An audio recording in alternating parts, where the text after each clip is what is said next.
शहर के बाहरी हिस्से में मल्टीनेशनल कंपनी में काम करने वाले एक सेल्स मैनेजर अपनी पत्नी और 2 बच्चों के साथ रहते थे। वह रोज सुबह काम पर निकल जाते और देर शाम को घर लौटते। एक बार कुछ चोरों ने मैनेजर के घर में चोरी करने का मन बनाया। चोरी करने के 2-4 दिन पहले से ही वे उनके घर के आसपास चक्कर लगाने लगे और उनकी गतिविधियों पर नजर रखने लगे। एक दिन चोरों ने एक अजीब सी चीज देखी। मैनेजर साहब जब शाम को लौटे तो वह घर में घुसने से पहले बगीचे में लगे आम के पेड़ के पास जाकर खड़े हो गए। उसके बाद उन्होंने अपने बैग में से एक एक करके कुछ निकाला और पेड़ में कहीं डाल दिया। चूंकि उनकी पीठ चोरों की तरफ थी, इसलिए वे ठीक से देख नहीं पाए कि आखिर मैनेजर ने क्या निकाला और कहाँ डाला। खैर, इतना देख लेना ही चोरों के लिए काफ़ी था। उनकी आंखें चमक गई। उन्होंने सोचा कि जरूर मैनेजर ने वहाँ कोई कीमती चीज़ या पैसे छुपाए होंगे। मैनेजर के अंदर जाते ही चोर थोड़ा और अंधेरा होने का इंतजार करने लगे और जब उन्हें तसल्ली हो गई कि मैनेजर साहब खा पी कर सो गए हैं तो वह धीरे से बाउंड्री कूदकर उनके घर में दाखिल हुए। बिना समय गवाए वे आम के पेड़ के पास गए और मैनेजर साहब की छिपाई चीज़ ढूंढने लगे। चोर हैरान थे। बहुत खोजने पर भी उन्हें वहाँ कुछ नज़र नहीं आ रहा था। वे समझ नहीं पा रहे थे कि आखिर मैनेजर ने किस चतुराई से चीज़ें छिपाई हैं। इतने शातिर चोरों के खोजने पर भी वे नहीं मिल रही हैं। अंत में हार मानकर चोर वहाँ से चले गए। अगले दिन वे फिर छिपकर मैनेजर के ऑफिस से लौटने का इंतजार करने लगे। रोज की तरह मैनेजर साहब देरी से घर लौटे। आज भी वे घर में घुसने से पहले उसी आम के पेड़ के पास गए और अपने बैग से कुछ चीज़ें निकालकर उसमें डाल दी। एक बार फिर चोर सबके सो जाने पर पेड़ के पास गए और जी जान से खोजबीन करने लगे, पर आज भी इनके हाथ कुछ नहीं लगा। अब चोरों को कीमती सामान से अधिक ये जानने की जिज्ञासा होने लगी कि आखिर वो मैनेजर किस तरह से चीज़ों को छिपाता है कि लाख ढूंढने पर भी वो नहीं मिलती। अपनी इस जिज्ञासा को शांत करने के लिए वे संडे की सुबह शरीफों की तरह तैयार होकर मैनेजर साहब से मिलने पहुंचे।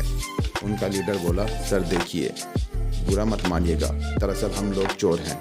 हम लोग कई दिन से आपके मकान में चोरी करने का प्लान बना रहे थे, लेकिन जब एक दिन हमने देखा कि आप ऑफिस से लौटकर आम के पेड़ में कुछ छिपा रहे हैं तो हमें लगा कि बस काम हो गया। हम आराम से आपकी छुपाई चीज़ लेकर गायब हो जाएंगे और चोरी का माल आपस में बांट लेंगे। पर पिछली 2 रात हम सोए नहीं और सारी कोशिशें करके देख ली कि वो चीज़ें हमें मिल जाए, पर अब हम हार मान चुके हैं। कृपया आप ही हमें इस पेड़ का रहस्य बता दें।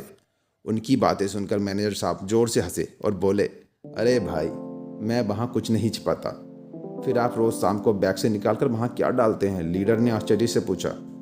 मैनेजर साहब गंभीर होकर बोले, देखो, मैं एक प्राइवेट जॉब में हूँ, वो भी सेल्स की। मेरे काम को इतना प्रेशर होता है, इतना स्ट्रेस होता है कि तुम लोग उसका अंदाज़ा भी नहीं लगा सकते। रोज़ किसी नाराज कस्टमर के ताने सहने पड़ते हैं। रोज़ सेल्स टारगेट को लेकर बॉस क्लास लगाता है। रोज़ ऑफिस पॉलिटिक्स के कारण दिमाग खराब होता है। मैं नहीं चाहता कि इन सब नेगेटिव बातों का असर मेरे प्यारे बच्चों और परिवार पर पड़े। इसलिए जब मैं शाम को इन तमाम चीज़ों को लेकर घर से लौटता हूँ तो घर में घुसने से पहले मैंने एक एक करके इस आम के पेड़ पर टांग देता हूँ।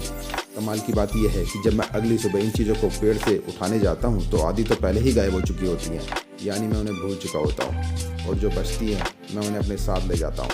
चोर अब पेड़ का रहस्य समझ चुके थे। वे चोरी में तो कामयाब नहीं हुए, लेकिन आज बड़ी सीख लेकर घर लौट रहे थे। दोस्तों, न जाने क्यों इंसान अपनी लाइफ को खुद ही टफ बनाता चला जा रहा है। पहले के लोग जहाँ सुख सुविधाओं के कम होने पर भी खुश रहते थे, टेंशन फ्री रहते थे, आज सब कुछ होने पर भी अब एक स्ट्रेसफुल लाइफ जी रहे हैं। इस कंडीशन को रातों रात तो बदला नहीं जा सकता, पर एक काम जो हम तुरंत कर सकते हैं वो है अपने स्ट्रेस का असर अपने परिवार पर न पड़ने दें। आपने कई बार भी सुना होगा, ऑफिस को ऑफिस में रहने दो, घर मत लाओ। शायद पेड़ का ये रहस्य आपको इस बात को अमल करने में मदद करेगा।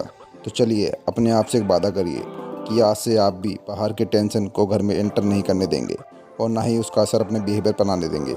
आज से आप भी अपनी निगेटिविटी को घर से बाहर कहीं टांग कर आएंगे।